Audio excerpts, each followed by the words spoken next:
हमरे बिहार के दिल से निकल उत्सव शोक हरैया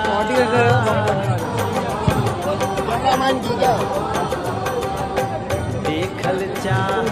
जलवा तया जया जुहू चौपाटी पे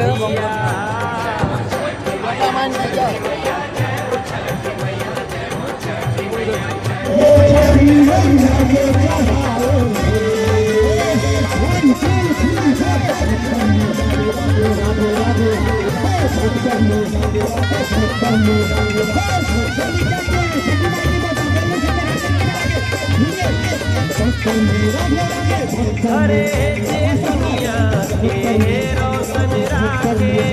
सूरज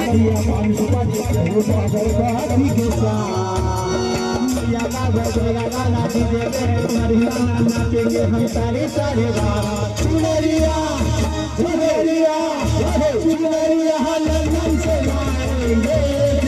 मैया को चलाए चुनरिया लंदन से लाएंगे कभी मैया को चलाएंगे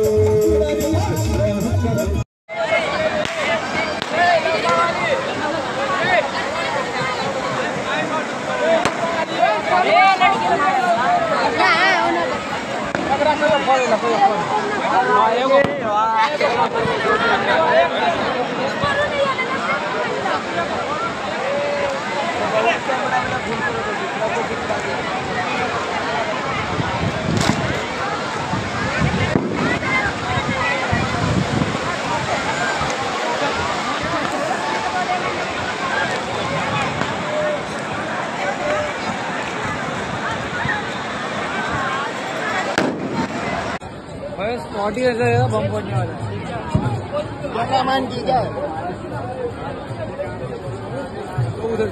मन चाहिए ज्यादा भगल कलाकार के कोई जात नहीं नीचे जात चले छे एक्टिंग सब कुछ कला हमरा बड़ पसंद है करती हूँ और आपको इस महान छठ पर्व की बहुत बहुत बहुत ढेर सारी शुभकामनाएं देती हूँ। हमारी बहनें जिन्होंने और भाई जिन्होंने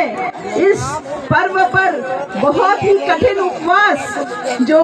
इस छठ पर्व का रहता है वो कल सुबह सूर्योदय के पश्चात समाप्त होगा। आप सबकी मनोकामना सूर्यदेव और छठी मैया पूर्ण करें।